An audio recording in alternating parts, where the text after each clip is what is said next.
Selamat siang, selamat datang di Fokus Group Discussion Forum Merdeka Barat 9, Fakta Bicara dari Lingkar Pertama. Saya Roni Satria yang akan memandu Fokus Group Discussion kita pada siang hari ini dengan acara yang menghadirkan narasumber terpercaya dan mengulas berbagai isu yang hangat dibahas di media. Baiklah, izinkan saya untuk membacakan sedikit pengantar dari diskusi kita pada siang hari ini, bahwa Bandara Internasional Jawa Barat BIJB Kertajati dibangun oleh pemerintah sebagai relokasi bagi pemindahan Bandara Hussein Sastranegara yang dianggap sudah melebihi kapasitas. Keberadaan Bandara Kertajati juga diharapkan mendorong pengembangan wilayah di sekitar Cirebon, Indramayu, dan Kuningan.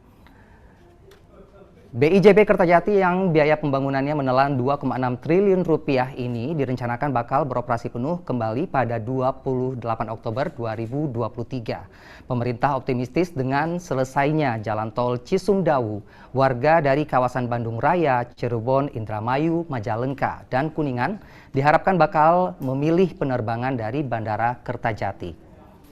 Lalu siapkah Bandara Kertajati beroperasi penuh? Karena sempat mati surinya, bandara ini telah memunculkan keraguan yang begitu besar terkait proyek pembangunan infrastruktur pemerintah. Apalagi pembangunan BIJB Kertajati juga dikritik belum dapat memberikan dampak multiplier ekonomi bagi daerah-daerah di sekitar lokasi. Fokus Group Discussion kali ini akan membahas tentang kesiapan Bandara Internasional Jawa Barat Kertajati untuk beroperasi penuh, dan diharapkan diskusi ini dapat melahirkan pokok-pokok pikiran dan pemahaman tentang hal tersebut serta memberikan informasi dan data secara tepat dan akurat dan meningkatkan kerja redaksi dalam pembuatan konten. Selanjutnya, saya persilakan Direktur Pengelolaan Media, Direktur Jenderal Informasi dan Komunikasi Publik, Kementerian Komunikasi dan Informatika, Bapak Nur Sodik Gunarjo untuk membuka FGD kali ini. Silakan Pak Gun. Assalamualaikum warahmatullahi wabarakatuh. Salam sejahtera bagi kita sekalian. Om Swastiastu, Namo Buddhaya, salam kebajikan.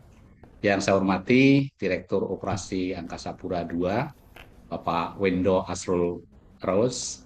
Kemudian yang saya hormati Ketua Asosiasi Jasa Penerbangan Indonesia, Bapak Alvin Lee. Juga Bapak dan Ibu peserta FGD yang berbahagia. Pertama-tama, mari kita panjatkan puji dan syukur kehadirat Tuhan Yang Maha Esa, karena pada hari ini bisa bertemu untuk mengikuti kegiatan Fokus Group Discussion dengan tema yang sangat menarik, yaitu siapkah Bandara Kertajati beroperasi penuh. Bapak, Ibu, Saudara, dan rekan-rekan media yang saya hormati, keberadaan infrastruktur memang memiliki peran yang sangat penting dalam mewujudkan interaksi sosial dan kelangsungan sistem perekonomian. Semakin berat, semakin baik. Maksud saya semakin baik keadaan infrastruktur, semakin baik pula pengaruhnya terhadap interaksi sosial dan juga dinamika ekonomi suatu wilayah, serta akan memacu kemajuan dan perkembangan secara umum bagi wilayah tersebut. Salah satu program perencanaan pembangunan infrastruktur yang telah dicanangkan oleh pemerintah Provinsi Jawa Barat melalui RPJP dan RPJM adalah mengembangkan pembangunan kawasan strategis provinsi atau KSP Kertajati dengan bandar udara strategis. Bandara Internasional Jawa Barat atau BIJB Kertajati ini juga dikenal dengan nama Bandar Udara Majalengka sebagai bandar udara terbesar kedua setelah Bandar Internasional Soekarno-Hatta.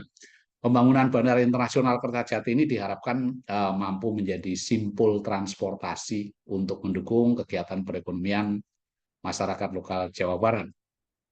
Presiden Joko Widodo terkait hal ini menyampaikan bahwa Bandara Internasional Jawa Barat atau BIJB Kertajati di Majalengka ini mulai beroperasi penuh pada Oktober tahun 2023 atau menerima pengalihan penerbangan komersial dari Bandara Hussein Sastranegara Bandung. Setelah meresmikan tol Cisumdawu pada tanggal 11 Juli, Presiden Joko Widodo mengungkapkan rasa optimismenya bahwa BIJB Kertajati adalah bandara masa depan dengan trafik yang sangat padat. Keyakinan Presiden Jokowi ini didasarkan pada banyak negara yang tertarik untuk bekerja sama dengan Bandara Kertajati. Menteri Perhubungan Budi Karya Sumadi beberapa kali juga menyampaikan perkembangan rencana masuknya investor, baik itu investor dari luar maupun dalam negeri ke Bandara Kertajati. Menurut Menhub, saat rapat dengar pendapat dengan Komisi 5 DPR pada akhir bulan Agustus lalu, para calon investor tersebut sedang memasuki fase penawaran atau bidding. Investor yang memenangkan penawaran nantinya akan memiliki sebagian porsi saham dan turut terlibat dalam pengelolaan Bandara Kertajati bersama dengan PT Angkasa Pura II atau Persero. Nah, Bapak dan Ibu, suatu kebijakan publik tentunya bertujuan untuk memberikan suatu solusi atau pemecahan terhadap permasalahan yang sedang dihadapi masyarakat. Apakah pembangunan Bandara Internasional Kertajati ini sebagai pengembangan infrastruktur merupakan solusi yang memang tepat untuk menjadikan masyarakat Jawa Barat yang mandiri, dinamis, dan sejahtera? Saya kira ini menarik untuk dikupas bagaimana dampak pembangunan tersebut terhadap lingkungan sekitar. Sehubungan dengan tersebut, kami menyelenggarakan kegiatan FGD ini. Diharapkan nanti melalui FGD ini rekan-rekan media dapat mendapatkan background narasi yang lengkap dan jelas terkait dengan rencana pemanfaatan Bandar Udara Kertajati secara maksimal. Sebagai penutup, perkenankan kami mengucapkan selamat berdiskusi. Semoga upaya kita dapat memberikan informasi yang bermanfaat bagi rekan-rekan jurnalis. Akhir kata, kepada seluruh peserta FGD dan juga kepada narasumber yang telah berkenan hadir pada siang hari ini, kami atas nama Kementerian Komunikasi dan Informatika menyampaikan terima kasih dan salam sehat selalu. Wassalamualaikum warahmatullahi wabarakatuh. Waalaikumsalam warahmatullahi wabarakatuh. Terima kasih Pak Gun atas waktunya. Saya informasikan kepada hadirin semua pada siang hari ini bahwa sejatinya kita kehadiran Ibu Adita Irawati selaku narasumber staf khusus Menteri Perhubungan, kita baru mendapatkan informasi bahwa beliau berhalangan untuk hadir beberapa saat sebelum FGD ini dimulai karena diminta untuk mendampingi Bapak Menteri. Untuk itu, izinkan saya untuk memperkenalkan narasumber kita pada diskusi kali ini. Yang sudah hadir adalah yang pertama, Direktur Operasi PT Angkasa Pura II, Bapak Wendo Asrul Rose. Selamat siang, Pak Wendo. Selamat siang, Mas. Assalamualaikum warahmatullahi wabarakatuh. Waalaikumsalam warahmatullahi wabarakatuh. Selanjutnya ada pengamat penerbangan dan juga Ketua Asosiasi Pengguna Jasa Penerbangan Indonesia, APJAPI, Bapak Alvin Lee. Selamat siang waktu Indonesia atau selamat pagi mungkin dini hari di Amerika, Bapak Alvin. Selamat siang, Mas. Baik, terima kasih atas kehadiran Bapak dan juga rekan-rekan media dalam fokus group discussion kali ini. Sebelumnya saya informasikan kepada masing-masing narasumber untuk memberikan pemaparan nantinya. Kita bataskan waktu mungkin 10 atau 15 menit maksimal, Pak Wendo dan juga Pak Alvin ya. Kalau begitu kita langsung saja menuju ke pemaparan dan briefing pada hari ini, diawali dengan pemaparan dari Bapak Wendo Asrul Rose selaku Direktur Operasi PT Angkasa Pura II. Silakan Bapak. Baik, terima kasih Mas Roni. Ya, Assalamualaikum warahmatullahi wabarakatuh. Yang saya hormati Bapak-Bapak dan Ibu sekalian, izinkan saya memberikan paparan terkait dengan rencana kesiapan Angkasa Pura II sebagai operator untuk melaksanakan operasionalisasi baik di Bandara Kertajati yang nanti sebagian penerbangan akan pindah ke sana maupun juga apa yang terjadi dengan bandara kami yang ada di Bandung Hussein Sastra Negara. Mungkin share screen, silakan. Minta tolong hostnya Mas, masih disable. belum bisa di approve untuk kami bisa menayangkan bahan paparan kami. Nama di Zoom-nya siapa, Bapak? Nama yang Operation Standardization. Oke. Terima kasih. Baik, mungkin sambil ditayang, saya ingin sedikit bercerita. Tadi sudah disampaikan oleh Pak Direktur bahwa background dari rencana pengalihan penerbangan dari Bandara Hussein Sastra Negara Bandung ke Bandara Kertajati Majalengka ya, ini sesuai tadi disampaikan sesuai dengan arahan dari Bapak Presiden Republik Indonesia, itu Pak Jokowi pada saat selesai melaksanakan pengoperasian pengoperasian jalan tol Cisumdawu. Langsung next ke bawahnya. Nah, dalam arahan tersebut bahwa direncanakan kita akan segera mengoperasikan, memindahkan penerbangan. Jadi kalau kita lihat nanti yang berpindah ini adalah penerbangan jet engine. Jet engine yang semula menerbangi penerbangan dari Bandara Husein Sastra Negara Bandung, kita akan alihkan ke Kertajati. Nah, Husein Sastra Negara sendiri tetap akan dioperasikan.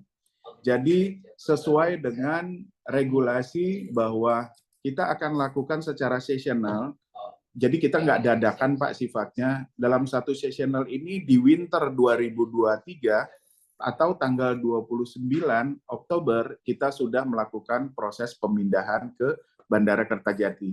Jadi untuk Bandung sendiri penggunaan jet engine narrow body ini berakhir tanggal 28 Oktober dan ini sudah dikomunikasikan dengan seluruh stakeholder yang terkait oleh teman-teman dari Kementerian Perhubungan termasuk operator penerbangan, kemudian ground handling dan stakeholder yang terkait.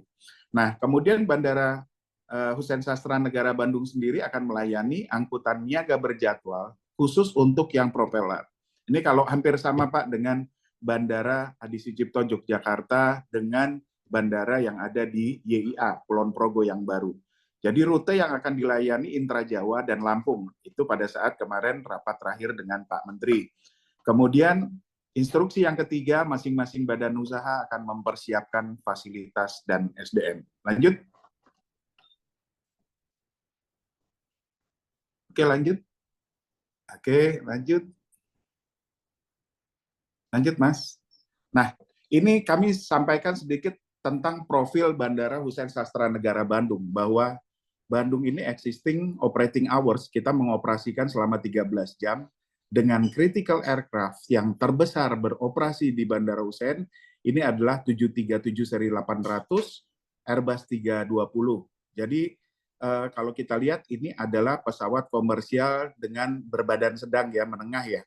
Nah, kemudian untuk sistem keamanan B, kenapa ini harus kami sampaikan, nanti akan berubah menjadi sistem keamanan F. Nah, kemudian rute yang dijalani, yang diterbangkan saat ini ada 9 rute, mulai dari Denpasar, KNO, Lombok, Yogyakarta, kemudian ada Batam, Balikpapan, Palembang, Banjarmasin, dan Ujung Pandang. Nah, kemudian tipe pelayanan yang kami berikan kepada pengguna jasa bandar udara ini mulai dari penerbangan pesawat komersial jet, kemudian military, kemudian komersial propeller, dan private jet. Untuk fasilitas sendiri di Bandara Husein 17.000 meter persegi kita operasikan secara penuh dengan kapasitas 3,4 juta penumpang per tahun.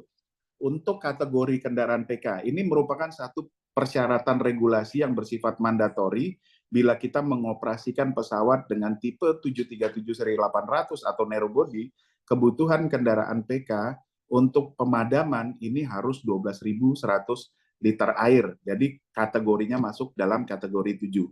Nah, kemudian setelah ditinggalkan nanti oleh pesawat komersial jet yang ada, ini bagaimana sih pola operasi yang dilakukan di Bandara Husein Sastra Negara Bandung? Operating hours akan kita turunin Pak menjadi 8 jam. Kemudian critical aircraft yang beroperasi dibatasi hanya untuk pesawat baling-baling. Untuk fasilitas yang lain tetap kita siapkan sama, kecuali sistem keamanan ini akan kita kurangi, tapi berdasarkan number, jadi berdasarkan jumlah dari penumpang yang dilayani. Kalau tadi B itu kurang lebih antara 2 sampai dengan 3 juta ya. Kalau untuk yang kategori F itu 100.000 sampai dengan 500.000 penumpang per tahun. Nah, untuk kategori PK-nya sendiri, karena critical aircraft-nya sendiri sudah mengalami penurunan, maka kita akan turunkan dengan kebutuhan 5.400 liter air atau kategori 5. Lanjut. Lanjut, Mas. Ini minta tolong untuk slide selanjutnya. Ini terkait dengan profil terkait dengan traffic di Bandara Hussein Sastra Negara Bandung. Saat ini Bandara Bandung, Bandara Hussein Sastra Negara sesuai dengan PRPP. PRPP ini adalah izin rute yang dikeluarkan oleh regulator. Ini totalnya ada 14 arrival dan 14 departure dengan total pergerakan itu 28 yang memiliki izin. Nah, sementara kalau kita lihat flight information-nya rata-rata per hari ini 16 pergerakan. Jadi total dari 28 rata-rata yang diterbangi hanya 16 dengan jumlah penumpang dengan jumlah pergerakan di tahun 2022 ini sebanyak 6.101 dengan jumlah penumpang dalam satu tahunnya 731.000 sekian. Jadi rata-rata kurang lebih 2.000 untuk number of passenger, kemudian untuk aircraft movement-nya ini ada di angka 16. Untuk traffic penumpang seperti apa? Kalau kita lihat dari sisi penumpang tahun 2023 mengalami kenaikan Bapak dan Ibu. Kalau kita lihat di tahun 2023 antara Juni dan Januari sampai dengan Juni, ini rata-rata perharinya 2.135 dengan jumlah pergerakan pesawatnya hampir sama 16. Nah, jadi kalau kita lihat terjadi pertumbuhan penumpang maupun pergerakan pesawat 6 sampai dengan 12%. Jadi kalau kita lihat dibandingkan tahun 2019, ini achievement-nya kurang lebih 94% dan untuk penumpang 90%. Nah, Hussein Sastra Negara sendiri disupport oleh stakeholder kami, jadi di dalam proses pelayanan tidak hanya yang bersifat mandatori, tetapi juga ada yang sifatnya sesuai dengan regulasi, servis yang harus disiapkan oleh bandar udara. Salah satunya adalah penyiapan tenan, mulai dari F&B, kemudian dari retailer, kemudian ada juga yang terkait dengan penyiapan bank dan seterusnya, ATM. Ini total tenan yang ada di Bandara Hussein Sastra Negara itu totalnya kurang lebih ada 12. Dan kemudian untuk existing ground handling operator yang beroperasi ada 4 yang selama ini melayani penerbangan di Bandara Hussein Sastra Negara Bandung. Lanjut. Oke, selanjutnya. Oke, untuk profil Bandara Kertajati sendiri, jadi sesuai dengan judul, kira-kira kita udah siap belum melaksanakan operasionalisasi penerbangan komersial untuk jet engine di Bandara Kertajati. Jadi yang pertama kami melaporkan bahwa personil ini sudah disiapkan, sudah dilakukan proses verifikasi oleh teman-teman dari Kementerian Perhubungan. Jadi sebelum bandar udara ini dilakukan proses operasionalisasi, harus dilakukan verifikasi untuk dinyatakan bandara itu layak operasi oleh teman-teman dari Direktorat Jenderal Perhubungan Udara. Jadi dari jumlah personil, mulai dari operation, service, facility maintenance, custom, immigration, dan karantin untuk pelayanan internasional, ini sudah disiapkan dengan baik. Nah, pada saat kita awal mengoperasikan, direncanakan operating hours kita baru 11 jam, Pak. Tapi nanti kami akan menyesuaikan dengan kebutuhan dari teman-teman operator penerbangan. Runway ada 3.000, ini kapasitasnya sangat tinggi. Jadi kalau kita lihat tadi 3.000 dengan movement 20 movement per jam, ini kapasitasnya bisa mencapai 10 juta penumpang per tahun. Apron ada 22 parking stand, terminal hampir 100.000 meter persegi, kendaraan PK untuk tipikal pesawat critical aircraft yang terbesar 777, kita siapkan kategori 8, dan kita juga siapkan untuk karpaknya 750.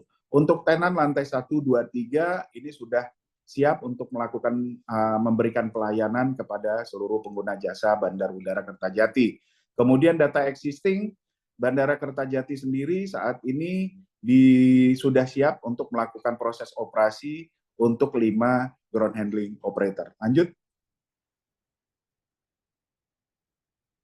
Kemudian sedikit ilustrasi dari hasil koordinasi kami terhadap stakeholder bandar udara, khususnya untuk transportasi moda darat, operator yang akan beroperasi, ini totalnya ada 1, 2, 3, 4, 5, 6, 7, 8, 9. 9 operator ini sudah siap, ada yang private. Jadi kalau kita lihat rute-rute yang dijalani nanti, ini ada mulai dari Indramayu, Tasikmalaya, Kabupaten Sumedang, Cirebon, Kuningan, Purwakarta, dan Majalengka. Ini yang Bandung ini yang bersifat rutin Pak, yang ada schedule-nya. Dan juga ada untuk transportasi online yang bisa membawa kemana saja. Jadi kalau kita lihat ada 7 shuttle bus, 1 taksi, total 9, kemudian mitra shuttle-nya ada totalnya 7. Dan kita sudah dikomitmenkan untuk dapat beroperasi secara penuh tanggal 29 Oktober tahun 2023 ini. Lanjut.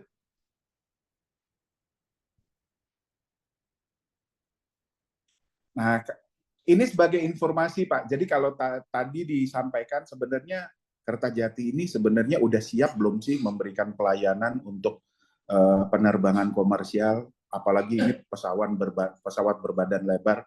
Sebagai ilustrasi aja bahwa sebagai penggambaran kepada kita semua bahwa tahun 2023 Bandara Kertajati sudah melakukan pelayanan terhadap pelaksanaan haji tahun 2023 untuk daerah Jawa Barat dengan total jemaah kurang lebih 9.200 jemaah yang kita layani. Kalau kita lihat total pergerakannya kurang lebih kelompok terbangnya ada 25. Dan dalam pelaksanaan haji ini, Bapak dan Ibu, ini dilayani oleh 2 operator. Yang pertama itu WAMOS. WAMOS ini dari Saudi Arabia sebagai agent atas nama bendera Saudi Arabia, ini menggunakan pesawat berbadan lebar untuk wide body dengan tipe Airbus 330 seri 300. Nah, sementara operator yang lain adalah operator flight carrier kita Garuda Indonesia dengan tipe pesawat 777 seri 300. Ini critical aircraft yang memang kita siapkan untuk melayani penerbangan di Kertajati. Next. Nah, ini kurang lebih gambaran bagaimana sih nanti setelah terjadi pemindahan penerbangan, kurang lebih trafiknya akan seperti ini, karena nanti di Hussein Sastra Negara Bandung yang akan dilayani ini hanya penerbangan propeller, sementara untuk Kertajati nanti akan mengalami satu lonjakan penumpang yang kurang lebih rata-rata perharinya akan ada tambahan 16 penerbangan untuk aircraft movement, sementara untuk jumlah pax-nya rata-rata per hari antara 2.000 sampai dengan 2.200 penumpang per hari. Ini kurang lebih proyeksi yang sudah kita siapkan. Lanjut. Next slide. Oke. Nah, ini Pak, kalau lanjut aja. Ini operating hours sebaran traffic. Jadi kalau kita lihat Pak, saat ini di Kertajati, kalau tadi kita punya notice airport capacity, artinya kita punya kapasitas di Kertajati ini 1 jam itu bisa ada 20 take off landing. Nah, setelah nanti berpindah dari Bandung ke Kertajati, apa yang terjadi? Rata-rata itu traffic itu nggak lebih dari 4 movement per jam. Jadi kalau kita lihat rata-ratanya 3 sampai 4, tapi ada satu pada saat jam 8 sampai dengan jam 9, itu peak hours, itu ada 3 departure keberangkatan dan 4 arrival. Jam lainnya itu ada yang cuma 1 pergerakan, ada yang hanya 2. Jadi bicara kapasitas Kertajati ini masih sangat luas untuk kita lakukan optimalisasi. Nah, kemudian Hussein Sastra Negara Bandung begitu ditinggalkan, kondisinya seperti apa?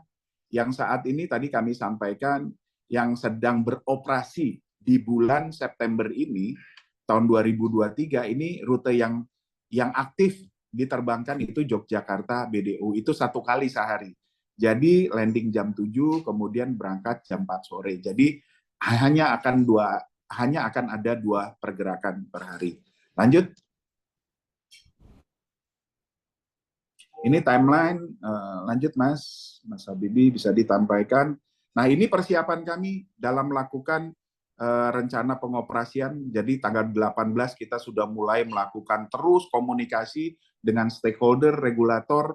Ini pre-transfer dimulai dengan rapat internal, rapat eksternal, persiapan publikasi, assessment, penyusunan skenario perpindahan, ini sudah dilakukan.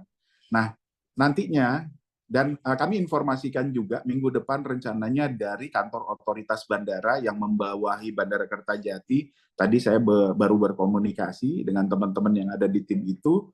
Insya Allah minggu depan akan melakukan proses assessment lagi terhadap kesiapan Bandara Kertajati terkait dengan rencana pemindahan ini.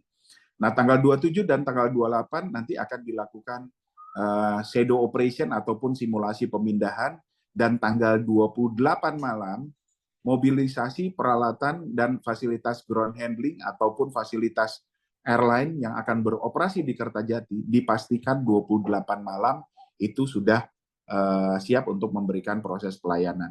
Nah, landing pertama kemungkinan terjadi tanggal 28 malam atau 29. Nah, kemudian akan dilakukan proses operasionalisasi tanggal 29. Dan menurut info dari teman-teman Direktorat Jenderal Perhubungan Udara, teman-teman sudah memberikan rilis kepada operator untuk menjual tiket untuk penerbangan yang tadinya dilayani dari Bandung, saat ini sudah melakukan proses marketing ataupun proses penjualan tiket untuk tanggal 29 Oktober tahun 2023 di Bandara Kertajati.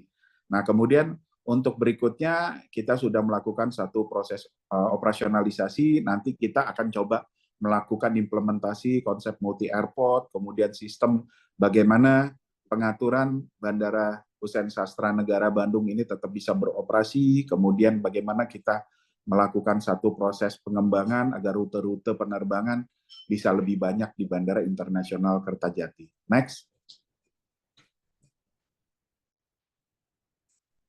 Oke, lanjut.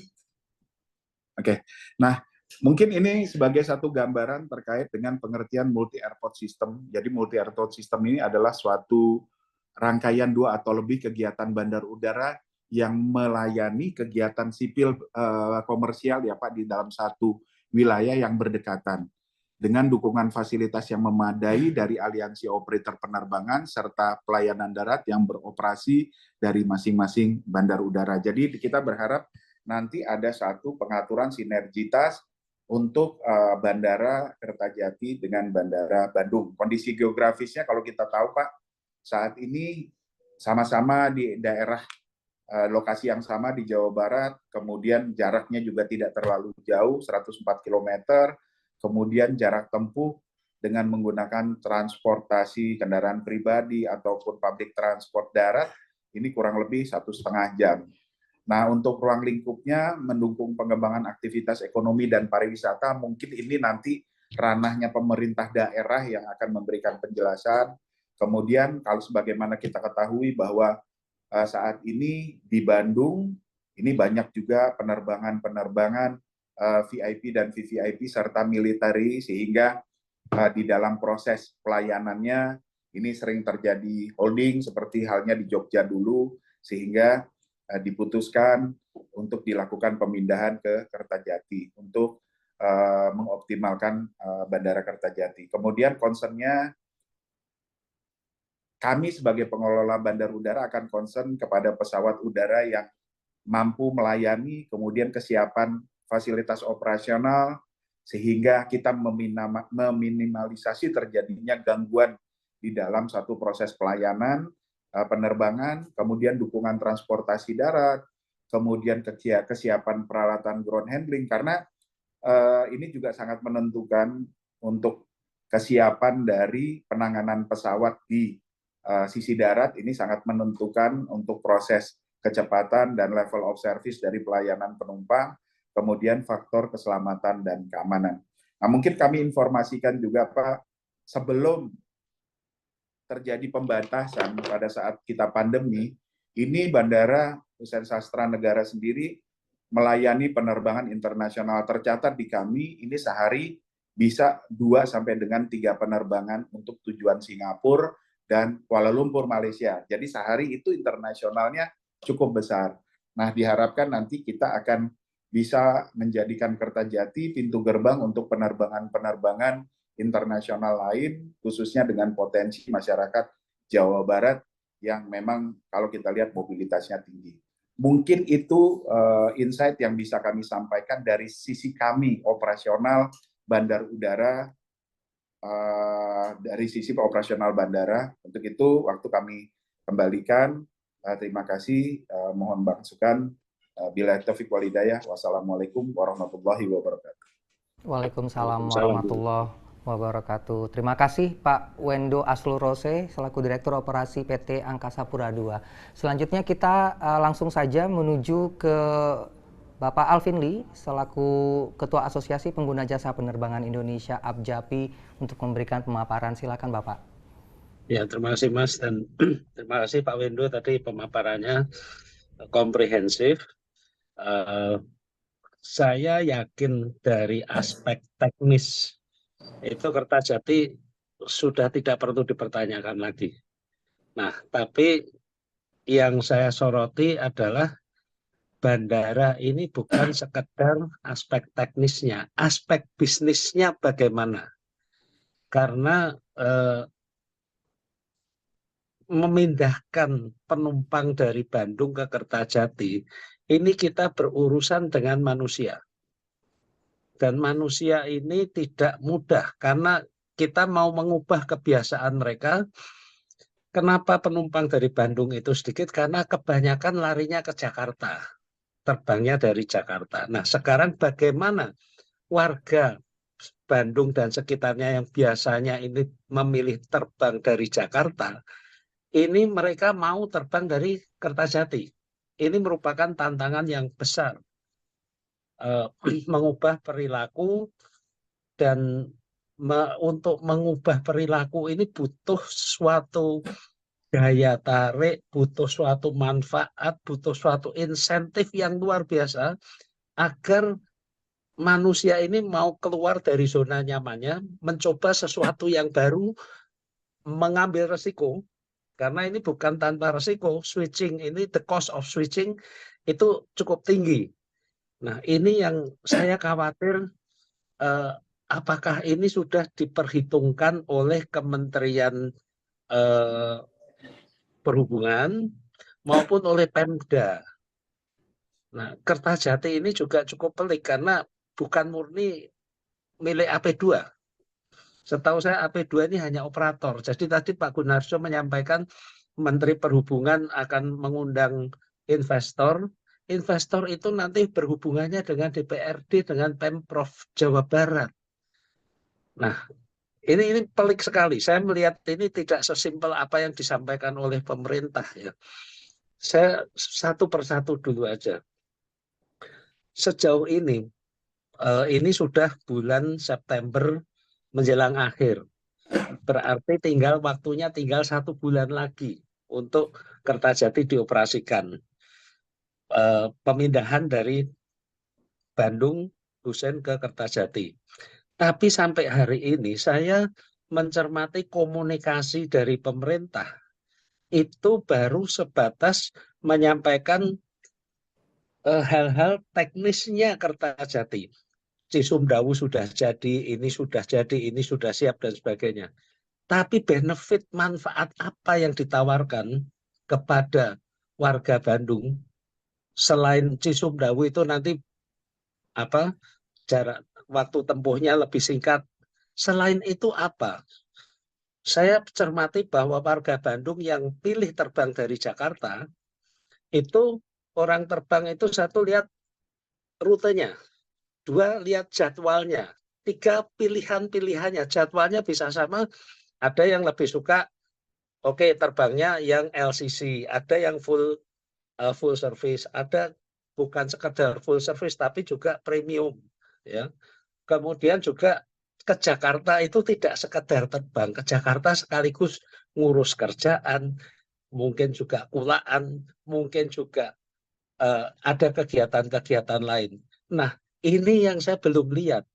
Kalau warga Bandung itu mau diberi iming-iming terbanglah di Kertajati, iming-iming apa yang bisa membuat warga Bandung ini nantinya tergiur mending saya ke Kertajati daripada ke Jakarta.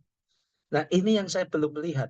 Yang ibaratnya orang jualan saat ini baru bilang, produk saya ini bagus, ini 1, 2, 3 bagus. Tapi bagusnya ini belum diterjemahkan manfaatnya apa buat pelanggan. Jadi saya menyoroti strategi komunikasi, terutama ini adalah Kementerian Perhubungan dan juga Pemda, ini masih self-centered. Semuanya berpusat pada dirinya, masih mengabaikan aspek pengguna jasanya. Nah, pengguna jasa ini ada 2. Yang pertama adalah airline itu sendiri, maskapai-maskapai penerbangan yang diharapkan nanti beroperasi di Kertajati, dan yang kedua adalah konsumen. Dan dua-duanya ini saling tarik-menarik. Konsumen juga akan melihat di Kertajati nanti rutenya yang dilayani mana saja, frekuensinya berapa kali sehari, jadwalnya cocok tidak, berapa banyak pilihan airline, dan sebagainya. Nah, airline juga tidak akan bisa berlama-lama di Kertajati. Mereka kalau operasi pertama seminggu, 2 minggu, sebulan sepi, mereka akan mengurangi penerbangannya. Dan semakin berkurang, semakin tidak menarik bagi penumpang. Nah, ini nanti akan terjadi seperti yang dulu. Jadi harapan saya pemerintah ini tidak mengulangi kesalahan di waktu yang lalu, bahwa Kertajati jadi serta-merta nanti penumpang akan berbondong-bondong ke Kertajati. Nah, ini saya juga khawatir pemerintah sedemikian yakinnya Tol Cisumdawu jadi, warga Bandung akan berbondong-bondong ke Kertajati. Kenyataan tidak seindah itu. Jangan lupa bulan Oktober nanti ini kereta cepat Jakarta-Bandung juga mulai dioperasikan. Ini akan bersaingan. Jadi timing ini saya juga mempertanyakan, kenapa timingnya ini saling bertabrakan. Nah, inilah yang saya khawatirkan.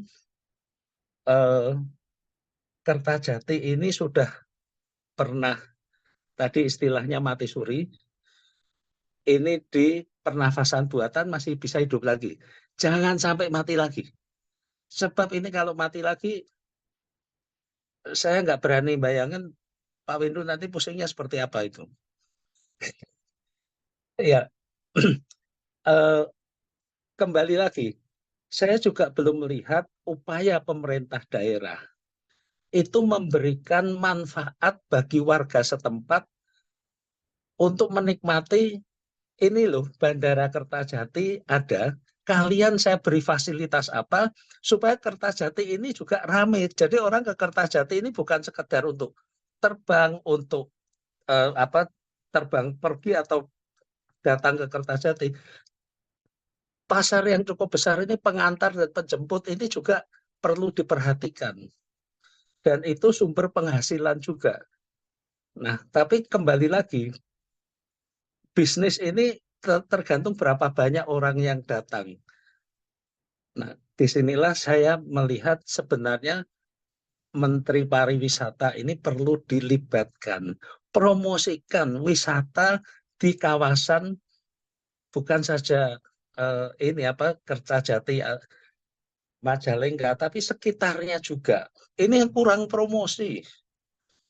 Saya juga mengikuti pemberitaan DPRD Majalengka justru mengalihkan anggaran dari APBD yang seharusnya untuk pengembangan Kertajati multi years, ini malah anggarannya dipindahkan untuk pasar.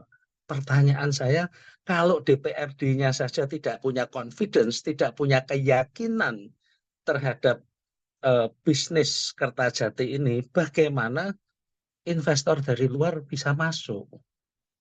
Jadi tantangannya ini berat, sangat berat. Saya memberikan beberapa kali melalui media, saya memberikan waktu antara Oktober sampai akhir tahun, ini adalah masa-masa kritis Kertajati. Jadi atau mati. Karena begitu buka nanti sudah November, Desember itu peak season. Penumpangnya Natal tahun baru itu tinggi. Nah, kalau selama Natal tahun baru ini pun tidak bisa ngangkat, akan sulit untuk ngangkat Kertajati. Di sini mumpung ada Pak Wendo, saya titip Pak, mulai dipikirkan total customer experience macam apa yang mau ditawarkan kepada terutama pada penumpang supaya mereka mau datang. Sebab kalau penumpang nggak mau datang, airlines-nya nanti juga akan berguguran lagi. Jadi harus dikemas total experience-nya, begitu sampai di Kertajati suasananya juga menyenangkan, fasilitasnya juga lengkap, mau makan, mau apa, ada semua. Jangan nanti gerai-gerainya belum buka, ini belum buka. Itu impresi pertama itu sudah kurang bagus. Nah, ini sangat penting, total customer customer experience. Demikian juga pekerja-pekerjanya yang di Bandara Kertajati, mereka harus siap. Yang biasanya kerjanya santai-santai, mendadak harus kerja intensitas tinggi. Tetaplah memberikan sikap bekerja yang baik, ramah, santun, helpful, membantu. Karena kebanyakan kan mungkin baru pertama kali menggunakan Kertajati di sana. Nah, ini tantangan-tantangan yang tidak mudah berkaitan dengan manusia. Nah, dan tidak mungkin hanya ditangani oleh AP2 saja. AP2 ini sebetulnya hanya pengelola bandara. Tapi untuk menghidupkan Kertajati tidak cukup hanya bandaranya saja. Kawasannya ini harus dihidupkan. Tanpa kawasan yang hidup, bandara nggak akan bisa hidup. Mungkin yang bisa ditawarkan adalah job creation ratio. Kalau bandara ini hidup, akan melahirkan sekian ribu peluang kerja, akan melahirkan atau membawa potensi-potensi bisnis libatkan masyarakat setempat agar mereka ini juga menikmati keberadaan Kertajati. Maaf, selama ini saya melihat pemerintah dan Pemdanya itu asik pada dirinya sendiri. Belum melibatkan masyarakat, belum melibatkan juga pengguna jasanya, terutama konsumen. Kalau airline, ya diminta oleh Kementerian Perhubungan, pasti aja siap gitu kan. Tapi nanti kalau seminggu, 2 minggu sepi, frekuensinya dikurangi, cancel, nah itu susah. Apalagi dari kementerian minta ketemunya Pak Wendo. Ketemu Pak Wendo orang nggak bisa marah. Apalagi kalau Pak Wendo sudah bilang, tolong ya terbang ya. Iya pasti diterbangin. Tapi kalau bisnisnya penumpangnya sedikit nggak kuat juga. Saya kira dari saya itu dulu. Nanti saya yakin teman-teman pers di sini juga banyak pertanyaan atau mungkin juga saran-saran.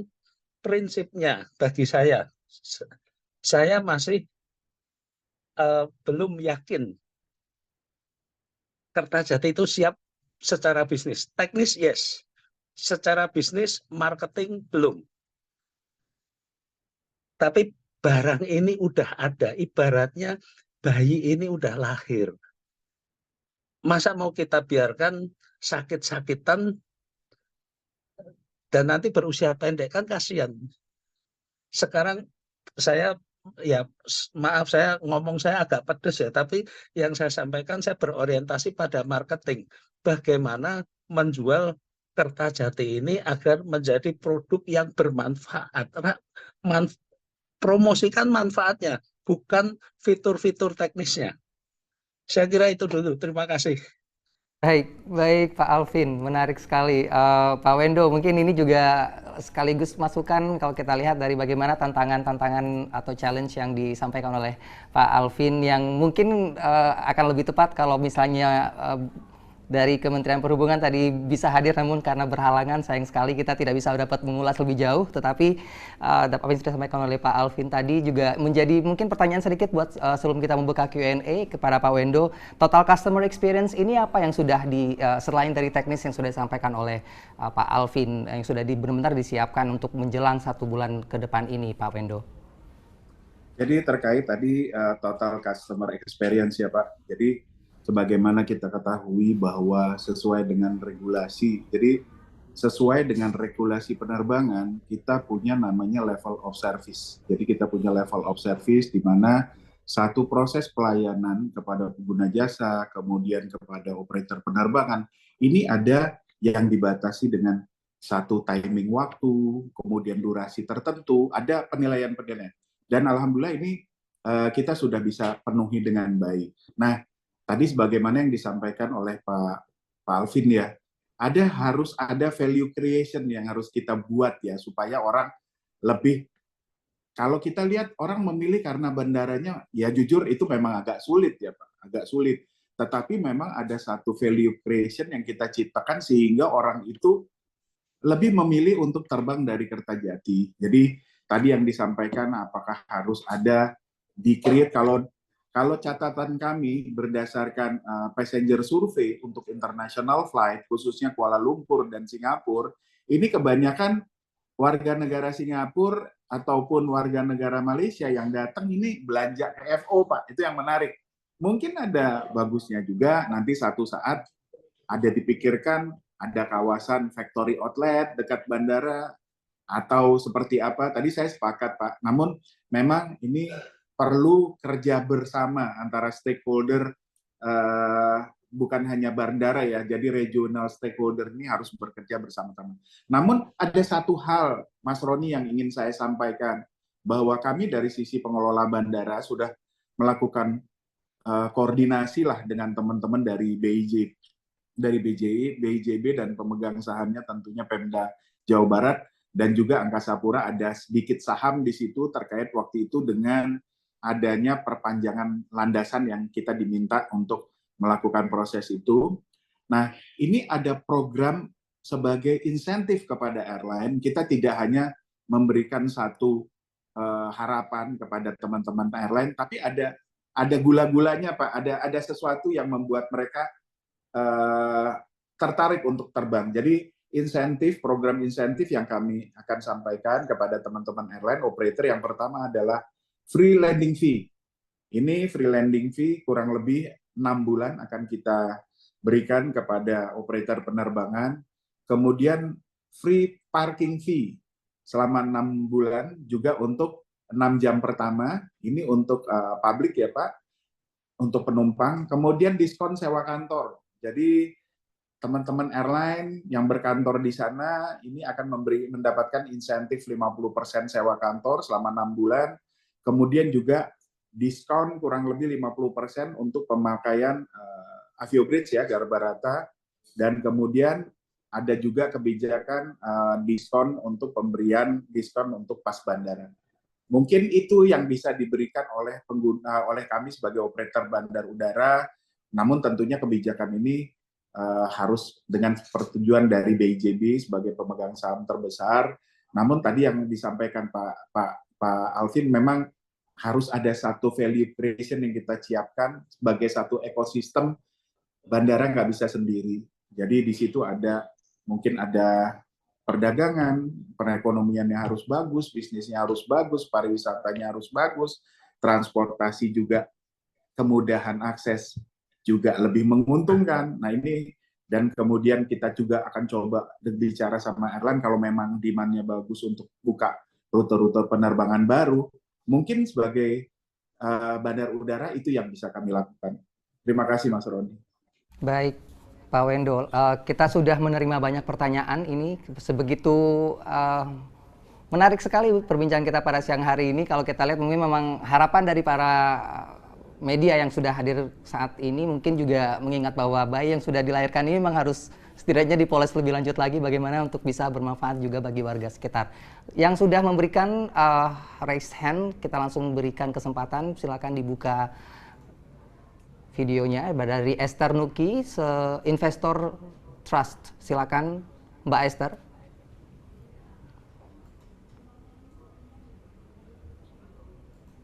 Halo Mbak Esther.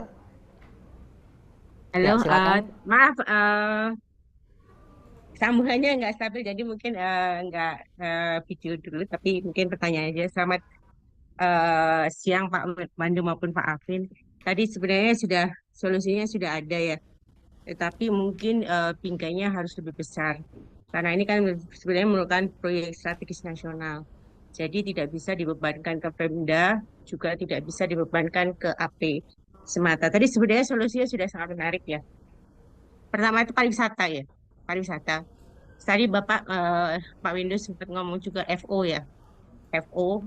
Terus kemudian Pak Windu juga ngomong tantangan habit ya, perubahan. Pak Arvindi juga ngomong. Kalau kita lihat dulu sebelum COVID itu, saya sempat ke Bandung, itu FO itu ramai sekali dengan orang dari Malaysia. Waktu penerbangan masih ada langsung dari Malaysia ke Bandung. Itu sangat ramai. Dan mereka itu habitnya itu kalau orang Malaysia ke Bandung itu kayak orang Jakarta ke puncak. Mereka happy, mereka bersenang-senang, mereka berjubel, kebetulan makanannya juga enak, eh, pilihannya banyak, kemudian belanja juga murah. Nah, sebenarnya kita menduplikasi kesejarahan itu di Kertajati itu memungkinkan. Karena pertama, orang Malaysia itu tidak punya habit yang harus diubah. Jadi mereka taunya pergi ke Indonesia, makan enak, penginapan enak, pemandangan bagus, FO murah. Jadi itu bisa di-create sebagai habit baru. Yang kedua, itu harus juga ada dukungan dari pariwisata, di mana semuanya memang untuk memberikan experience wisata di situ itu menyenangkan. Buat orang Malaysia itu juga murah, ketimbang dia pergi ke Singapura, harga semua mahal, di situ dia lebih murah, pilihannya banyak, dan dia memberikan apa ya, semacam bisa penyegaran yang berbeda dengan sehari-harinya dia. Itu satu poin juga. Terus yang ketiga itu saya pikir AP2 ya, karena sangat berkepentingan kan memang bisnisnya di kebandaraan, kemudian memang dia juga punya saham di situ, harus ketok pintu kepada via-via yang mempunyai kewenangan. Jadi dulu saya ingat waktu Pak Jokowi masih jadi wali kota di Solo, itu beliau itu sukses untuk mengelaborasi, mengkoordinasi, kemudian men-leverage untuk pariwisata di Solo, karena dia itu berhasil mengumpulkan stakeholder di sektor wisata, termasuk stakeholder di Garuda dan sebagainya. Jadi mungkin AP itu harus punya keberanian dan juga punya istilahnya, lu tanggung jawab dong, PSN ini kan bukan cuma gua juga kebenaran, tapi juga ada harus yang digerakkan dari segi wisata, dari segi perdagangannya, dari segi ekonominya. Itu kalau AP sendiri tidak berani untuk ketok pintu, itu siapa lagi yang harus memperjuangkan? Terima kasih. Baik, pertanyaan, oh ya, baik. Mungkin silakan langsung dijawab dulu Pak Wendo atau Pak Alvin. Tadi pertanyaannya boleh diperjelas lagi Bu Esther dari penjabaran yang sudah disampaikan? Atau memang memberikan komentar saja? Kalau gitu kita lanjut ke penanya kedua. Bu Esther? Oke, mungkin sebelum ke Oke, penanya. silakan ditanggapi dulu Pak Wendo. Baik, terima kasih. Bu Esther, akan menjadi catatan kami. Kami akan lebih aktif ya dalam hal ini kami sebagai bandar udara. Nah, nanti kami sesuai dengan program-program marketing kita di Angkasa Pura II ini ada beberapa program marketing bagaimana kita berkomunikasi dengan airline. Di beberapa bandara juga kami berkomunikasi dengan teman-teman dari HIPMI, dari Kadin, Kamar Dagang Industri, kemudian dengan pariwisata. Ini tetap akan kami lakukan, Bu, dan juga termasuk dengan pemerintah daerah. Jadi nanti kita akan kolaborasi lebih intens lah dengan kepala daerah, karena memang bandara ini dibangun dengan biaya yang sangat besar. Kita juga punya kepentingan untuk bisa menghidupkan ini. Terima kasih masukannya, Ibu. Baik, Pak Alvin, apakah ingin menanggapi juga atau kita langsung ke penanya kedua? Langsung saja, kelihatannya tadi Bu Esther kan sumbang pemikiran ya, bukan pertanyaannya. Baik, baik. Selanjutnya kepada Pak Nur Hidayat dari Gatra kalau tidak salah ini Pak Nur. Ya, Pak Nur Hidayat, silakan dibuka videonya untuk langsung bertanya.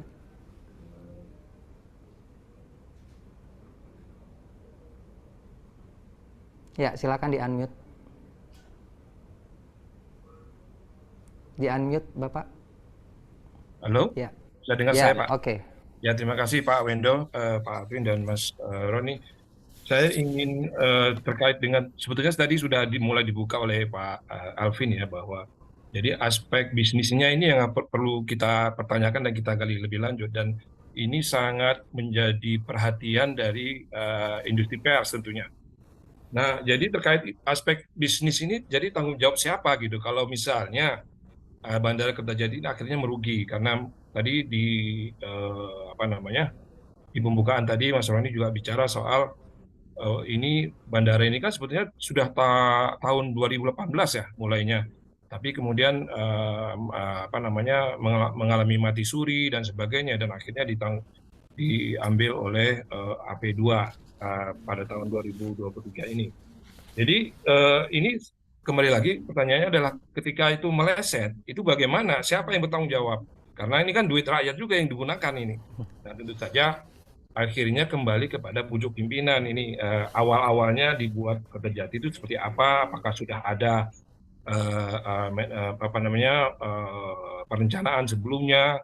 Kemudian apakah siapa yang nanti akan bertanggung jawab terhadap ini? Nah, ini saya kaitkan juga dengan pertanyaan saya yang kedua, bahwa itu terkait dengan Komite Manajemen Risiko Pembangunan Nasional, Pak, yang kemarin baru dirilis oleh Bapak Presiden akhir Agustus yang lalu, kalau nggak salah. Jadi komite ini nanti akan bertanggung jawab langsung kepada Presiden. Nah, salah satu tanggung jawabnya itu adalah bertugas menetapkan program, kegiatan, proyek, prioritas pembangunan, jenis resiko tertentu yang lintas sektoral. Tentu saja nanti mereka AP2 dalam hal ini Pak Wendo kan tidak semuanya harus ditangani oleh beliau begitu kan, karena ada aspek bisnis, ada termasuk dalam hal ini Pak Alvin Lee sebagai ketua asosiasi tentu saja kemudian akan mengarah ke sana gitu. Jadi ada lintasnya itu.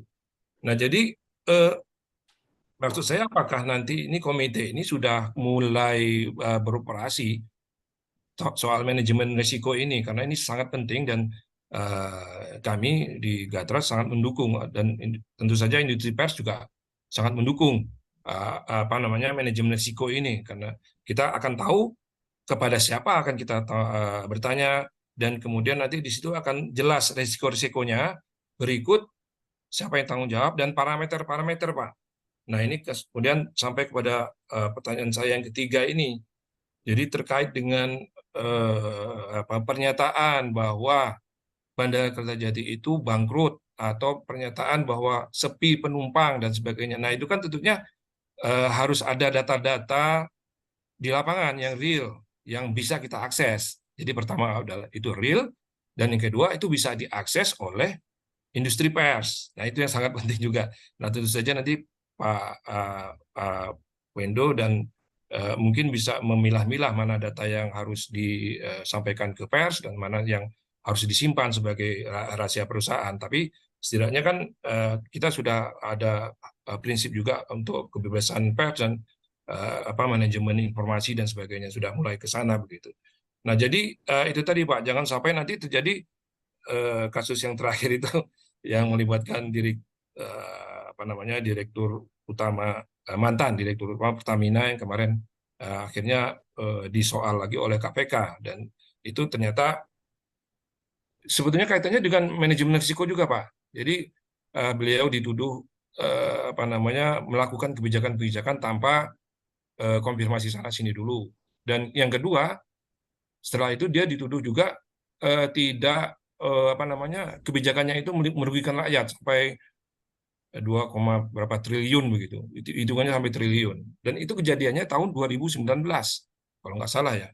Tapi pokoknya sudah berlalu dan baru digali lagi. Nah, itu tentu saja kita ingin mencegah hal-hal seperti itu gitu, Pak. Jadi ada ada manajemen risiko ini sangat penting begitu. Dan tentu saja ini tidak kemudian mengarah kepada pengadilan seseorang atau lembaga tertentu gitu. Tapi ini dibuat untuk mencegah hal-hal seperti itu yang dikhawatirkan oleh Pak Alvin tadi. Nah, itu juga terkait dengan kami Pak sebagai industri pers tadi kan tentu saja.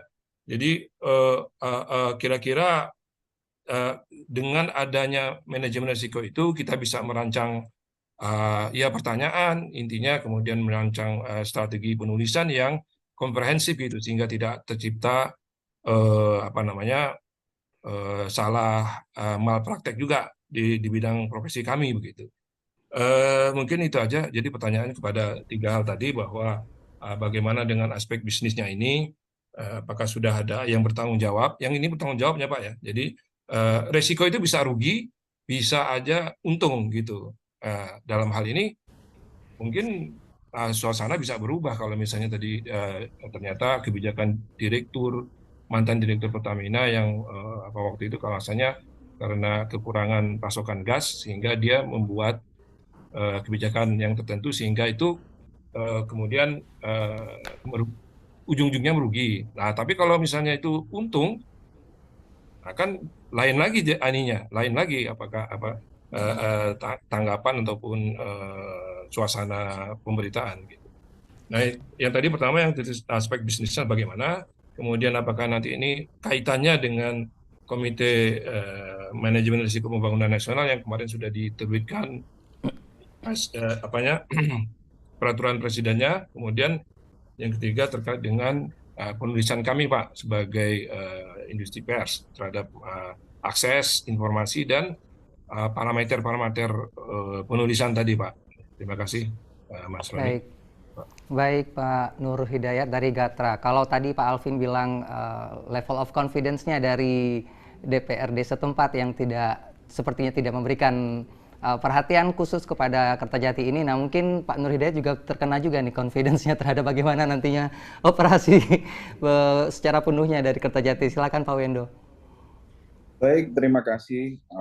Terima kasih Pak Nur Hidayat atas apa yang disampaikan, akan menjadi perhatian kami. Namun ada beberapa hal yang mungkin ingin kami sampaikan. Memang di dalam kerjasama dengan teman-teman dari DIJB ini, dari Pemda Jawa Barat, ini memang diatur sedemikian rupa pembagian kerjanya Pak. Jadi terkait dengan aspek bisnis, ini ada di pemerintah daerah, yang terkait dengan operasional bandar udara, itu adanya di Angkasa Pura II. Namun ini akan menjadi catatan, nanti akan kami kolaborasikan, akan kami koordinasikan dan kami sampaikan, termasuk juga tadi terkait dengan akses informasi Pak Nur. Di DIJB sendiri ini ada humas yang memang ditunjuk untuk melakukan memberikan informasi terkait dengan komunikasi publik, dengan media. Nah, nanti akan kita coba untuk sampaikan kepada humas dari DIJB. Mungkin itu Pak Nur Hidayat. Alvin, apakah ada ingin memberikan tanggapan sedikit Bapak? Kelihatannya itu lebih tepat direspon Pak Wendo, tadi sudah direspon ya. Baik, kita menuju ke penanya ketiga dari Bisnis Indonesia, Saudara Rizal, silakan dibuka videonya. Oke.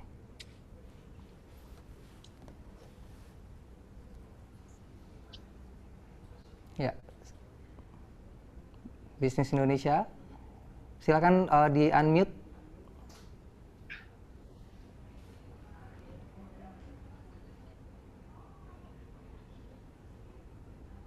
Ya. Masih belum ada suaranya.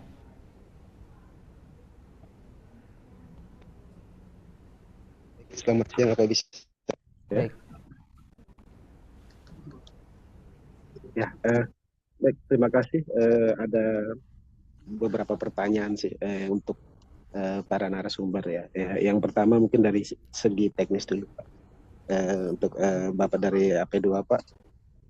Informasi terakhir tuh dari Pak Menteri menargetkan pada akhir 2024 itu jumlah penumpang di Kertajati mencapai 1,5 juta penumpang gitu Pak. Akhir 2024. Nah, mungkin Saya ingin tahu Pak dari AP2 sebagai salah satu pihak yang ada di Kertajati itu bagaimana kiat-kiatnya Pak untuk meningkatkan jumlah penumpang seperti itu Pak. Karena ini waktunya 1,5 tahun lagi gitu Pak. Itu menurut saya mepet juga sih kalau untuk sampai berapa ratus kali lipat itu dari jumlah yang sekarang itu Pak. Itu yang pertama. Yang kedua tentang konektivitas penerbangan Pak. Nah ini kan kalau mau meningkatkan jumlah penumpang itu juga ada hubungan juga dengan konektivitas penerbangan. Nah konektivitas penerbangan di Kertajati sendiri seperti apa Pak sejauh ini dan kedepannya? Kalau misalkan kalau kita bicara soal Soekarno-Hatta ya konektivitasnya sudah kemana-mana gitu dan ada keterkaitan antar penerbangan sehingga itu bisa menjadi daya tarik maskapai juga Pak untuk terbang lebih sering ke Kertajati gitu Pak. Itu yang pertama. Yang kedua, nah untuk Pak Alvin Pak, mungkin saya ingin melihat dari kacamata Pak Alvin, kalau kita flashback ke belakang, apakah pembangunan Kertajati atau perencanaan Kertajati ini tidak melalui perencanaan yang baik dan matang Pak untuk dulunya, sehingga setelah dibangun dan terjadi pembagian kontribusi, yaitu dari pusat membangun sisi udara dan dari daerah membangun sisi daratnya segala macam itu, apakah menurut Pak Alvin ada perencanaan yang tidak matang dalam penentuan atau pembangunan Bandara Kertajati ini? Terima kasih. Terima kasih Saudara Rizal dari Bisnis Indonesia. Saya mungkin ke Pak Alvin dulu kali ya Pak ya, nanti sebelumnya Pak, untuk berikutnya Pak Wendo yang akan menjawab. Silakan Pak Alvin. Di unmute dulu, silakan Pak Alvin. Maaf, boleh diulang lagi?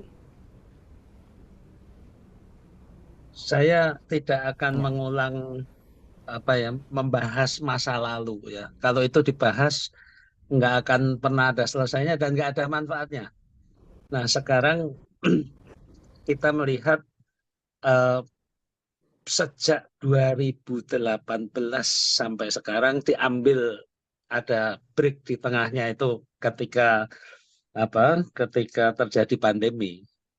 Yang saya sesalkan itu tidak terlihat upaya terutama pemerintah daerah Majalengka dan sekitarnya mempromosikan daerahnya, bahwa daerahnya sekarang sudah punya aset yang bernama Bandara Internasional Jawa Barat atau Kertajati. Pemerintah provinsi pun juga tidak mempromosikan potensi daerahnya. Yang dipromosikan itu selalu hanya bandaranya tok. Nah ini yang saya sesalkan. Kenapa dalam kurun waktu 5 tahun ini tidak terlihat upaya-upaya itu? Nah, padahal sebuah bandara itu captive marketnya adalah populasi radius 50 km dari bandara tersebut. Nah, apakah sudah pernah dikaji populasi radius 50 km itu cacah jiwanya berapa, perilaku sosialnya seperti apa, kebutuhan transportasinya seperti apa, dan kalau itu masih belum memenuhi, pasti namanya kondisi itu nggak mungkin sempurna, tapi ada langkah-langkah remedial supaya itu terpenuhi. Apa yang harus dilakukan? Bukan hanya penduduk setempat yang keluar, tapi juga warga luar yang datang ke Kertajati. Untuk pengembangan Kertajati, pengembangan bisnisnya, kalau targetnya 1,5 juta penumpang per tahun, itu sebetulnya rendah. Karena Bandara Husein pada tahun 2018 itu hampir 4 juta setahun. Jadi kalau 1,5 juta itu harusnya tidak masalah, asal ada upaya benar-benar di sini. Nah, upaya benar-benar ini juga promosinya seperti apa? Anggarannya seberapa? Mau berpromosi di mana? Saya melihat contoh negara tetangga kita. Singapura, Malaysia, begitu ada airline Indonesia yang mau buka rute ke sana, itu diberi insentif. Yang jelas saya lihat sendiri Singapura. Begitu ada airline mau buka rute dari salah satu kota ke Singapura, dikasih anggaran $100.000 untuk mengiklankan rute barunya itu. 50% dibayar cash, 50% in kind. Jadi dalam bentuk natura. Nah, apakah AP2 Pemprov Jawa Barat juga siap memberikan ini? Ini perpindahan dari mana? Dari Husein ke Kertajati tinggal 1 bulan lagi. Apakah airline-airline ini sudah gencar mengiklankan, mempromosikan terbanglah ke Kertajati? Apakah sudah ada insentif bantuan kepada airline untuk mengiklankan Kertajati dan bukan Kertajatinya, promosikan wilayahnya tersebut. Nah, nanti Pak Wendo juga bisa minta Pak Waludin di rootnya sediakan anggaran dong untuk promosi membantu airline-airline ini. Dan ada satu hal Pak Wendo yang saya sebetulnya agak sesalkan ketika Bandara Halim sempat ditutup selama setengah tahun, itu beberapa airline terutama yang kargo itu dipaksa pindah ke Kertajati. Itu kan sebetulnya sudah bisa jadi modal yang bagus. Sayangnya airline yang dipaksa pindah selama Halim ditutup itu juga tidak mendapatkan sesuatu yang membuat mereka jadi kerasan di Kertajati. Jadi nanti pada kesempatan pertama ketika mereka mendapatkan peluang untuk keluar dari Kertajati, mereka akan keluar karena selama dipaksa pindah ke Kertajati tidak ada insentif-insentif yang membuat mereka terpesona, jatuh hati, dan cinta sampai mati. Itu belum dapat itunya. Demikian, terima kasih. Baik, kenyamanan itu penting ya Pak ya, Pak Alvin. Kalau anak-anak sekarang bilang nyaman dulu gitu, gimana untuk supaya bisa stay di sana? Silakan Pak Wendo, tanggapannya. Terima kasih. Terima kasih tadi dari Pak Rizal ya, dari Bisnis Indonesia. Jadi ada hal pertama yang ingin kami sampaikan terkait dengan target dari Pak Menhub 2024, gimana caranya kita bisa 1,5 juta penumpang per tahun. Jadi sebagaimana kita ketahui Pak, tadi Pak Alvin bahkan lebih ekstrim lagi sudah menyampaikan data 2018. 2019 tercatat jumlah number of passenger penumpang kita yang ada di Husein Sastra Negara Bandung ini kurang lebih 2,2 juta penumpang. Kalau melihat dari data itu Pak, dengan kondisi traffic yang sudah mulai, alhamdulillah sudah mulai membaik ya, kalau kita lihat di Bandara Angkasa Pura II sekarang kurang lebih recovery rate-nya sudah mencapai 80% sampai dengan 85%. Nah, kita berharap target itu akan kita bisa penuhi. Di tahun 2019, Bandung ini sendiri trafficnya ada 2,2 juta. Nah, kemudian yang kedua, kira-kira apa sih upaya lain yang kita bisa lakukan supaya kita bisa create penerbangan ke Kertajati? Insya Allah, dan ini sudah berjalan Pak. Jadi dalam pelayanan, tadinya pelayanan penerbangan haji ini kan dilaksanakan dari Halim, kemudian pindah ke Soekarno-Hatta, kuotanya besar, kita bagi 2 dengan Kertajati, sekaligus untuk memastikan apakah Kertajati mampu melakukan pelayanan haji. Alhamdulillah sudah berjalan dengan baik. Nah, kemudian sekarang saat ini kita juga sudah melayani penerbangan umroh ya dari Kertajati. Ini yang akan kita coba hidupkan kembali Pak. Jadi ada satu market baru yang sekarang ini memang lagi sangat bagus Pak potensi marketnya, yaitu adalah penerbangan umroh. Ini semua pengen ngangkut umroh. Nah, kalau kita lihat potensi ini besar bisa kita laksanakan di Bandara Kertajati. Nah, kemudian tadi juga disampaikan kira-kira seperti apa sih, apakah tidak ada insentif? Insya Allah tadi sebagaimana yang kami sampaikan, ada insentif yang diberikan kepada penumpang, ada yang diberikan kepada stakeholder yang lain Pak, mulai dari operator penerbangan, kemudian penumpang, juga kita berikan insentif kepada tenan, kita berikan insentif kepada ground service ya, dalam hal ini ground handling operator, dan tarif-tarif yang ada di bandar udara. Satu hal yang menjadi catatan kami yang tadi Pak Alvin sampaikan, ini memang perlu juga kolaborasi Pak, menciptakan satu ekosistem untuk kargo, sehingga ini pemainnya harus kita kumpulin Pak. Nah, karena memang di sini keterlibatan dari pemerintah daerah untuk melakukan kolaborasi dengan stakeholder yang terkait ini sangat kuat untuk yang kargo. Mungkin itu Pak dari kami yang bisa kami tambahkan. Terima kasih. Baik, baik Pak Wendo. Kita ada pertanyaan lagi yang sudah raise hand. Langsung saja saya persilakan kepada Saudara Timur Arif dari iPol ID.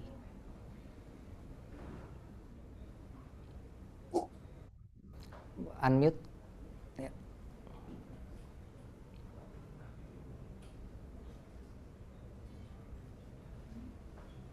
Masih mute, itu belum keluar suaranya Mas Timur. Oke, sudah jelas ya Pak ya? Ya, ya. Iya, terima kasih sebelumnya.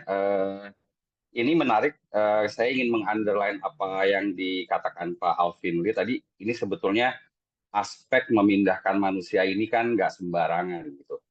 Apalagi kalau kita lihat dari sisi manusianya ini, sebetulnya kan ada dua faktor ya, kenyamanan sama tiket yang kompetitif. Nah, sebetulnya kalau kita bandingkan Bandara Kertajati dan Soekarno-Hatta kan dari sisi jarak juga nggak begitu jauh. Kemudian, nah untuk akses ini juga perlu dipertanyakan gitu. Yang kalau tadi disebut Pak Alvin Lee, untuk tiket pesawat, kira-kira berapa persen nih harus diturunkan agar harganya itu bisa kompetitif dengan yang di Bandara Soekarno-Hatta gitu. Mengingat tadi Pak Windu juga mengatakan sudah ada berbagai macam insentif ya, seperti free landing, kemudian free parking, ada diskon sewa kantor. Apakah itu cukup menekan biaya tiket pesawat sehingga penumpang dari Bandung dan sekitarnya ini mau gitu ke Bandara Kertajati gitu. Kemudian dari kalau Pak Alvin Lee bisa memberikan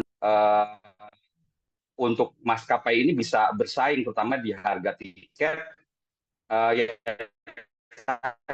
agar bisa penumpang itu lari nih ke Bandara Kertajati gitu.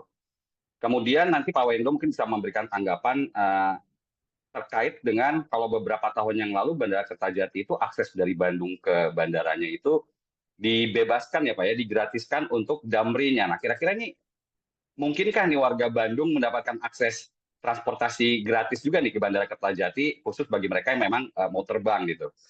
Dari aspek yang lain-lainnya, mungkin saya meng-underline juga beberapa waktu yang lalu Pak Alvin pernah bilang tidak seperti bandara-bandara yang lain kan, kalau Polonia bandaranya diresmikan, kemudian ada infrastruktur kereta api cepatnya, itu juga sekaligus bersamaan memang Bandara Kertajati ini cukup ketinggalan ya, terkait dengan berbarengan infrastruktur akses ke Bandara Kertajatinya. Mungkin ke depan apakah mungkin nih pemerintah Jawa Barat itu memberikan akses transportasi lain berupa kereta api gitu ya, seperti di Polonia untuk ke Bandara Kertajati. Dan satu lagi nih ya, yang menarik adalah ini kan kereta api cepat Jakarta-Bandung juga tadi Pak Alvin bilang sama-sama diresmikan. Kemudian di Halim, ujungnya di Halim itu juga banyak sekali kita lihat penerbangan-penerbangan komersial. Apakah ini dari AP2 ini tidak merasa terancam juga nih gitu?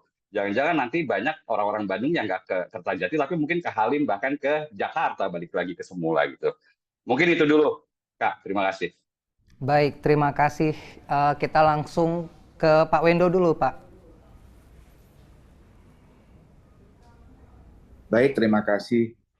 Jadi yang pertama, Mas Timur Arif, terima kasih atas beberapa komennya dan juga beberapa masukannya. Jadi terkait tadi yang pertama, kami sebagai pengelola bandara, apakah nanti masih ada kebijakan dari pengelola bandara? Tadi mungkin nggak kalau free charges untuk kendaraan Damri dari Bandung ke Kertajati? Nah, ini mungkin dari Angkasa Pura II nih sebagai pengelola operator akan kami catat dulu Mas, kami tampung dulu karena ini bagian dari kebijakan-kebijakan bisnis juga ya, yang tentunya nggak Angkasa Pura tidak bisa membuat keputusan untuk itu karena memang kewenangannya lebih besar ada di teman-teman yang ada di Kertajati.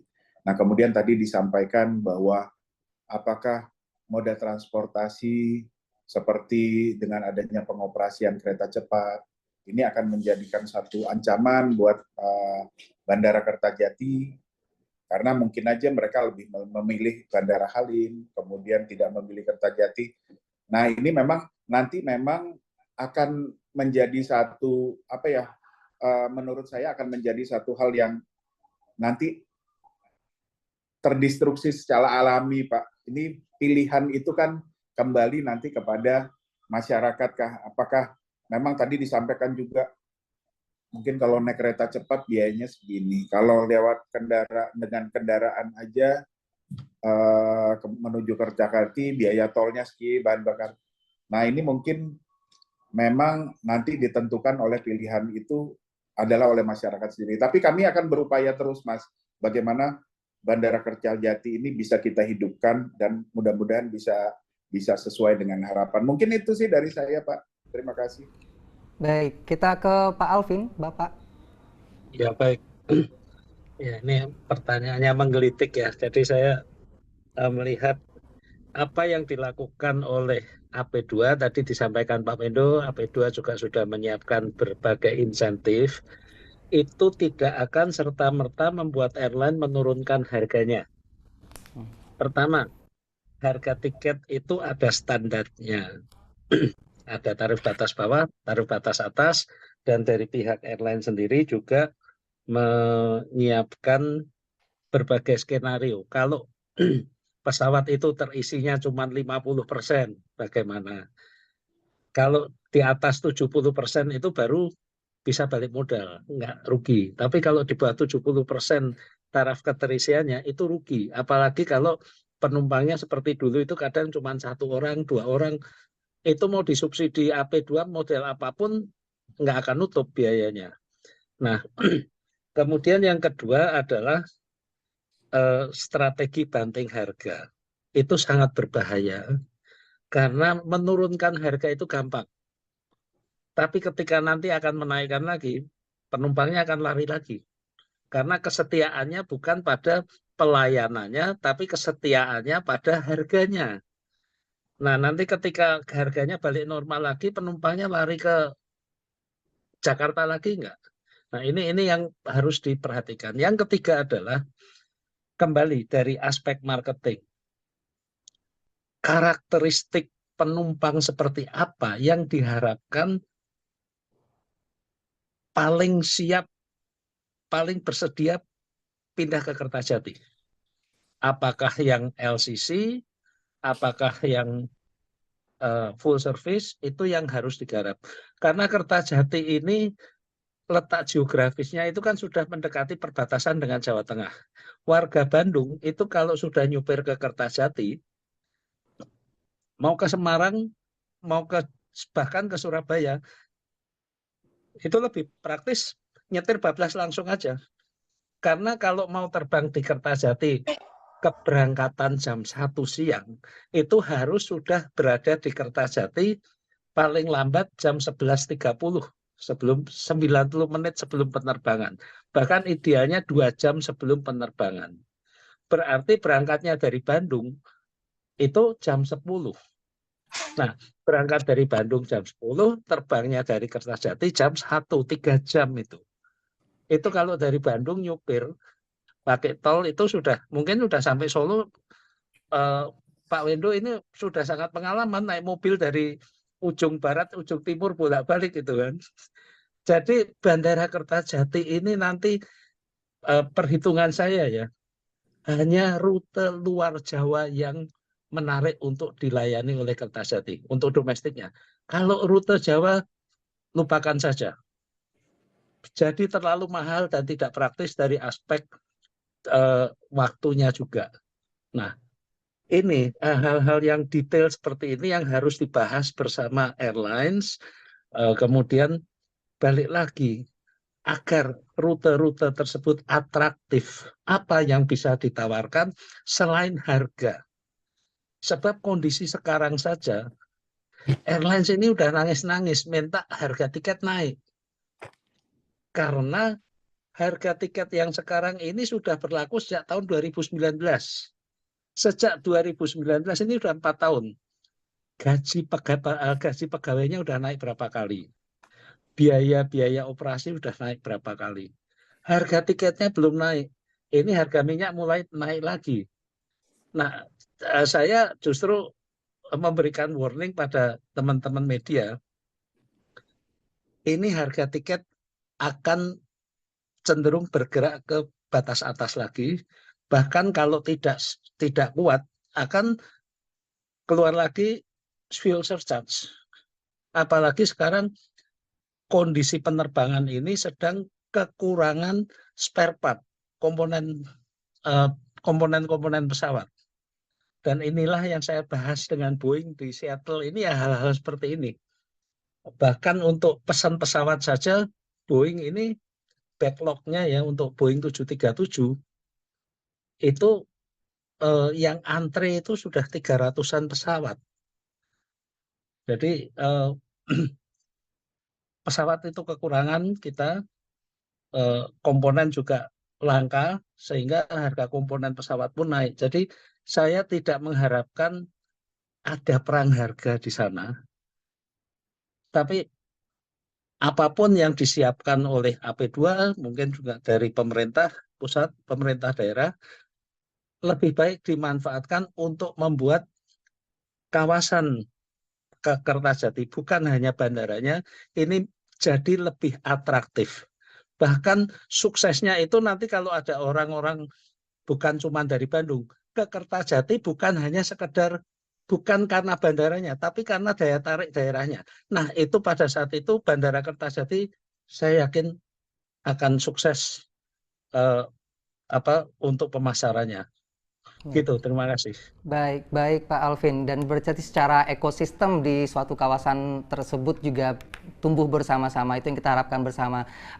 Kita mohon maaf karena keterbatasan waktu tidak bisa membacakan pertanyaan dari rekan-rekan media yang sudah memberikan pertanyaan melalui kolom chat. Tapi sebelum kita menutup FGD ini, saya ingin bertanya dulu kepada kedua narasumber, melihat bahwa FGD kali ini cukup menarik dan juga menarik minat masyarakat. Saya berpikir bahwa media juga ingin mengutip dari apa yang kita diskusikan pada siang hari ini. Bagaimana dengan kedua narasumber, Pak Wendo dan juga Pak Alvin, bersedia untuk dikutip oleh rekan-rekan media dari diskusi kita kali ini? Silakan. Silakan Pak. Baik. Ini lampu hijau sudah diberikan dan nantinya kita rencananya akan mengupload ini ke YouTube FMB 9. Tadi sudah disampaikan kepada saya selesai acara ini berlangsung. Baik, terima kasih rekan-rekan media dan juga kedua narasumber Pak Wendo dan juga Pak Alvin Lee sudah berkenan hadir untuk diskusi hangat kita pada siang hari ini. Saya Roni Satria, terima kasih telah bergabung dalam Focus Group Discussion FMB 9, Fakta Bicara dari Lingkar Pertama. Sampai jumpa. Terima kasih. Assalamualaikum. Terima kasih Pak Wendo, Mas Roni. Terima kasih Pak. Saya langsung pamit ya. Terima kasih Pak Wendo, Pak Alvin.